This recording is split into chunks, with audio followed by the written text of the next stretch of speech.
它会突然这样的哦。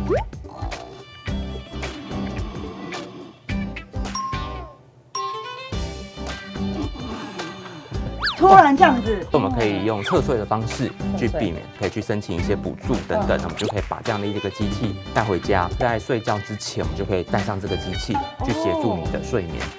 基本上来讲的话，我们会发现说呢，其实在肥胖的族群上面会有一个现象叫做所谓的睡眠呼吸中止症。对。那因为的话呢，肥胖的族群脖长比较短一点点等等，那比较短一点点的时候，它会压缩到它的呼吸道。对。所以大家可以看这个图，那气体进来的话呢，可能会有3道关卡。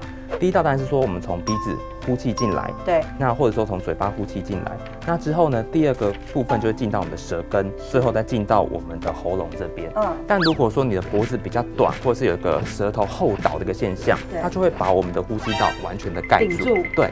然后顶住之后，你就会发现说，会有一些打呼的声音，非常的大声。这一群人的话，其实通常在早上的时候，他可能会有一些症状。好，那譬如说呢，他在晚上的时候，他可能就是刚刚提到的浅眠，然后或者是说他会多梦，然后会睡得比较不好等等。那再来的话呢，就是可能是打呼声就会影响到枕边人啊。对，像其实我曾经有一对夫妻一起来跟我咨询睡眠的问题，然后后来咨询到半天的话，他们2个分房睡就好了。好，就因为枕边人太吵了，这样对。好，呼吸的关系。那第3个的话呢，晚上睡觉睡一睡，像刚刚齐慧姐那个模仿那个声音。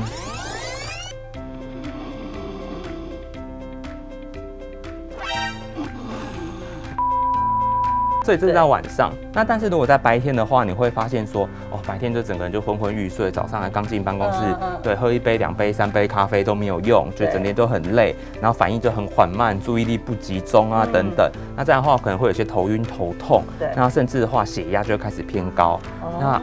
那我们其实最担心的话，其实当然说除了睡眠之外，长期可能会诱发一些心血管疾病，这也是我们比较担心的一些问题。这个是天生的吗？还是后天的？好，那基本上来讲的话呢，其实我们刚刚有提到说有3大类型嘛。那第一大类型是阻塞型，阻塞型大部分都是后天的，可能是因为对，可能是因为肥胖的关系。那中枢型的话，那可能就是先天的，因为脑部发出的讯号可能有一些问题。对。那有些人反而是混合型的话，可能2种都会有。那如果说是后天的话，其实我们可以透过一些方式来帮你做一些改善。那第2个的话呢，就是说我们的睡眠方式的话，大家都很喜欢仰睡等等之类的。那因为仰睡的话呢，我们头又容易后倒，后倒的话呢，除了常会引发胃食道逆流之外，其实舌头往后就会遮住我们的一个气管，也会引发我们的呼吸中止症。所以我们可以用侧睡的方式去避免，对，去避免这样的状况。那再来的话呢，第2个来讲的话，我们可以带一些那个我们叫做口腔的牙套的矫正器，对，或者是那个咬合板，因为像我就有带。再来的话，第3个的话呢，就是说比较严重的话，像我们刚刚说可以申请一些政府补助，那我们就可以去使用一个仪器叫做正压呼吸器。它是一个小小的仪器，但是大家可以看到这个图就很像戴一个面罩、呼吸罩等等。对。那它的话等于是帮你呼吸，它帮你把这个氧气灌进去，灌进去之后，然后它再把那个你再自己吐气出来，再灌进去，再吐出来，等等就不会说像刚刚齐慧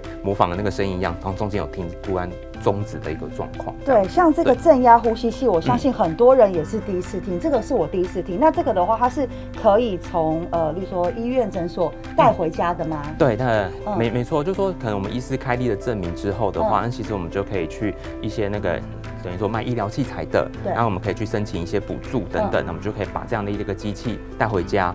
那每天在睡觉之前，我们就可以带上这个机器去协助你的睡眠，这样子还是要找出最根本的原因啦。所以如果说它真的本身是一些肥胖、高血压等等，尤其是减重这件事情，我觉得非常重要。那2.0 YouTube 频道会员专属课程《医生一世乳癌篇》。我将在4周的课程中带你深入浅出的了解乳癌的预防跟治疗。乳癌其实不可怕，赶快加入健康2.0 YouTube 频道会员，超值活力班、尊荣养生班都能线上观看专属课程，还有好礼等着你哦。